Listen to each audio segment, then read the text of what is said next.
नमस्कार, मैं शंभू कुमार सिंह और आप देख रहे हैं नेशनल दस्तक लाइव। भीमा कोरेगांव की आप सबको पूर्व संध्या पर बधाई।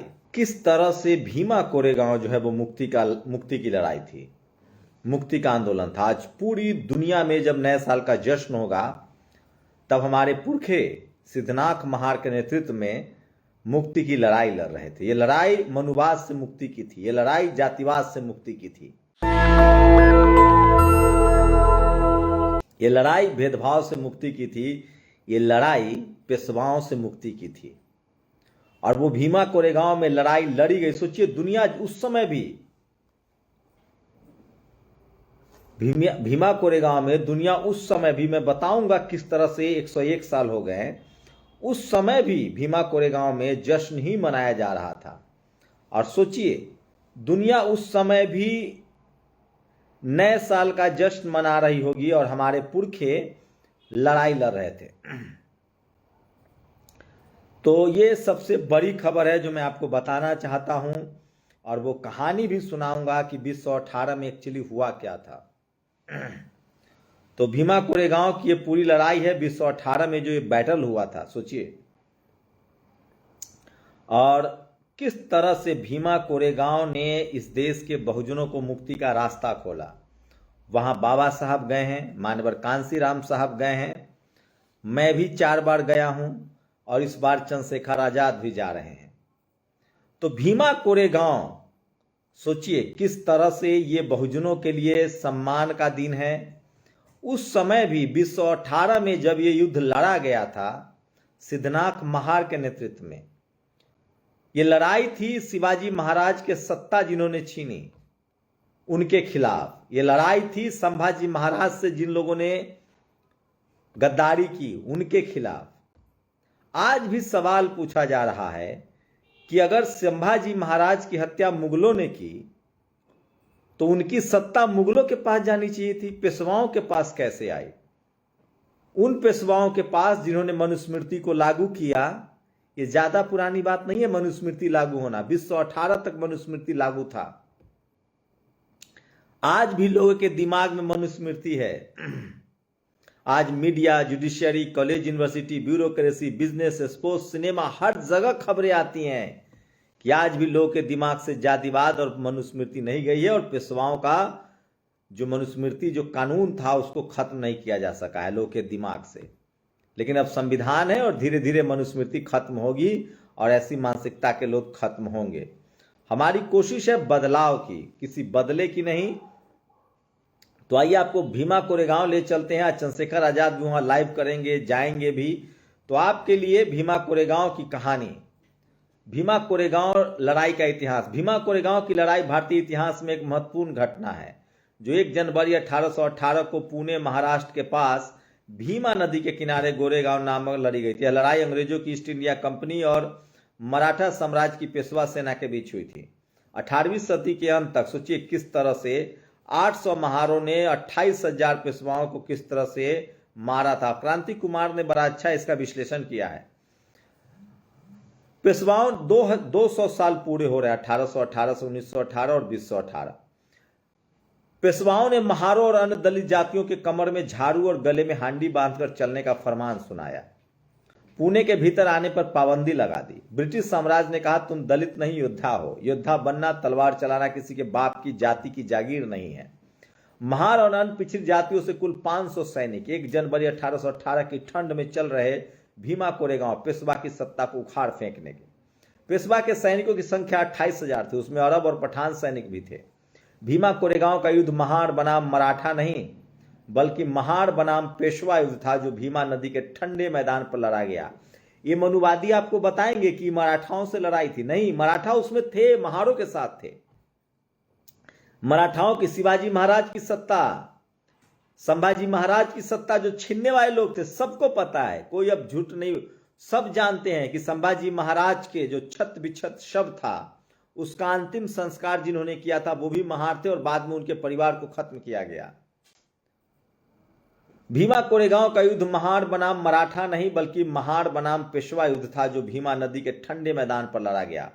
500 बहुजन योद्धाओं ने 28,000 पेशवा सैनिकों से भिड़ गए। वे अपनी अपनी आजादी, अपने स्वाभिमान के लिए लड़ने मरने पर उतारू थे। अब नहीं तो कभी नहीं नारा लगाते हुए 500 बहुजन सैनिकों ने 28,000 पेशवा सैनिकों को गाजर मूली की तरह काट डाला। 500 बहुजन योद्धाओं ने पेशवाओं के अमानवीय जातिवादी शासन पेशवाई को उखाड़ फेंक दिया। पेशवा जड़कर जंगल में छुप गए। बाद में ये अंग्रेजों से पेंशन लेते थे। ये है भीमा कोरेगांव की हकीकत। तो सोचिए 2000 साल पूरा हो चुका है। नेट ये देखिए, भीमा कोरेगांव की लड़ाई भारतीय इतिहास में एक महत्वपूर्ण घटना है। 1 जनवरी 1818 को पुणे महाराष्ट्र के पास भीमा नदी के किनारे कोरेगांव नामक गांव में लड़ी गई थी। यह लड़ाई अंग्रेजों की ईस्ट इंडिया कंपनी और मराठा साम्राज्य की पेशवा सेना के बीच हुई थी। सोचिए किस तरह से गफलत फैलाया जा रहा है। ये पेशवा, ये मराठा साम्राज्य की नहीं, ये पेशवा के खिलाफ था। लड़ाई की पृष्ठभूमि 18वीं सदी तक अंत तक मराठा साम्राज्य में आंतरिक संघर्ष और अंग्रेजों के बढ़ते प्रभाव के कारण उसकी शक्ति कमजोर हो चुकी थी। बाजीराव द्वितीय जो उस समय मराठा साम्राज्य के पेशवा थे, सोचिए बाजीराव द्वितीय पेशवाई था, मराठा नहीं। ईस्ट इंडिया कंपनी के खिलाफ विद्रोह किया। इसके चलते अंग्रेजों और मराठों के बीच संघर्ष शुरू हो गया। तो इस तरह के आपको बरगलाया जाता है। भीमा कोरेगांव की लड़ाई तब हुई जब पेशवा बाजीराव द्वितीय ने की सेना पुणे की ओर बढ़ रही थी। ईस्ट इंडिया कंपनी की सेना जो केवल 800 सैनिकों की एक छोटी टुकड़ी थी, कोरेगांव में पहुंचे और उन्होंने पेशवाओं के 28,000 सैनिकों की विशाल सेना का सामना किया। तो ये तमाम खबरें हैं जो सोशल मीडिया पर वायरल है। और ये है वो विजय स्तंभ जिसको बाबा साहेब ने पुनर्जीवित किया इतिहास में, द भीमा। सोचिए, आप सोचिए कि संभाजी महाराज, शिवाजी महाराज, साहू जी महाराज की सत्ता पेशवाओं के पास कैसे गई। अगर मुगलों ने हराया होता तो मुगलों के पास होता। मुगलों की मुखबिरी पेशवाओं ने की, मुगलों की मुखबिरी पेशवाओं ने की और उन्होंने गद्दारी की संभाजी महाराज, शिवाजी महाराज, साहू जी महाराज से, और तब मराठाओं की सत्ता छीनी गई। तमाम महाराष्ट्र के लोग इस कहानी को आपको बता देंगे। तो ये लड़ाई मराठा वर्सेज महार नहीं था, ये लड़ाई बहुजन वर्सेज पेशवा था। पेशवाओं को खदेड़ा गया, भगाया गया। ये आत्मसम्मान की लड़ाई थी, मान सम्मान की लड़ाई थी। और आज भी पूरे देश से लोग वहां जाते हैं। तमाम सोचिए, बीजेपी सरकार में मंत्री रामदास अठावले वहां बकायदा पंडाल लगवाते हैं। बामसेफ का पंडाल लगता है, प्रकाश अंबेडकर जी का पंडाल लगता है। तो किस तरह से बहुजन समाज को भीमा कोरेगांव अपने आंदोलन का प्रतीक है, अपने मुक्ति के आंदोलन का प्रतीक, और मनुस्मृति लागू था। सोचिए 1818 1 जनवरी 1818 तक मनुस्मृति लागू था। और आज भी लोगों के दिमाग में मनुस्मृति बैठा हुआ है। वर्णवाद, जाति कुव्यवस्था, वर्ण को सोचिए हम कैसे भारत मुल्क बनेंगे। दुनिया चांद पर जा रही है। चीन जो है वो 450 किलोमीटर रफ्तार से ट्रेन बना रहा है, 6th जनरेशन फाइटर विमान बना रहा है। और हम क्या कर रहे हैं? हम ऊंच है। हमारे धर्मगुरु क्या कर रहे हैं? रामभद्राचार्य। कौन नीच है, कौन, मैं नाम लेके कह रहा हूं, कौन नीच है, कौन ऊंच है, कौन पढ़ेगा। सोचिए अगर संविधान न होता तो क्या नरेंद्र मोदी प्रधानमंत्री बनते? क्या जो आज अगर मनुस्मृति होता, वर्ण कुव्यवस्था होती, जाति कुव्यवस्था होती, तो क्या महामहिम राष्ट्रपति द्रौपदी मुर्मू महामहिम राष्ट्रपति, एक तो महिला, उस पर से आदिवासी महिला, क्या वो कभी महामहिम राष्ट्रपति के पद तक पहुंचती? प्रधानमंत्री नरेंद्र मोदी क्या प्रधानमंत्री बन पाते? भीमा कोरेगांव की लड़ाई न होती, मनुस्मृति खत्म न होता, जातिवाद मनुवाद खत्म न होता, तो भारत में संविधान पूरी तरह से न लागू होता। मैं इसलिए कह रहा हूं ये मुक्ति का आंदोलन था, ये मुक्ति की लड़ाई थी। ये शिवाजी महाराज के जो पुरखे थे, जो संभाजी महाराज, उनके जो आने वाली पीढ़ियां थी, उनकी जो सत्ता छीनी गई पेशवाओं द्वारा। पेशवाओं ने पहले मुखबिरी की मुगलों की, मुगलों के दम पर, कंधे पर बंदूक रखकर उन्होंने मराठाओं का सत्ता छीन लिया। सोचिए, तो उसी के प्रतीक है ये भीमा कोरेगांव। पुणे से 30-40 किलोमीटर के बीच में है। लोग वॉक करके भी चले जाते हैं। और सोचिए इतनी बड़ी आयोजन, इस देश की जातिवादी मनुवादी मीडिया न तो आपको भीमा कोरेगांव दिखाएगा, न आपको बाबा साहब की जन्मस्थली महू दिखाएगा, न आपको चैत्य भूमि दिखाएगा, न बाबा साहब की दीक्षा भूमि दिखाएगा, न बुद्ध के सारनाथ बताएगा, न तथागत बुद्ध के कुशीनगर बताएगा, न लुम्बिनी बताएगा। एक ऐतिहासिक चोरियों को छुपाया जाता है। लेकिन धीरे धीरे ही सही बहुजन समाज के लोग लिख पढ़ रहे हैं और अपने ऐतिहासिक विरासत को पहचान रहे हैं।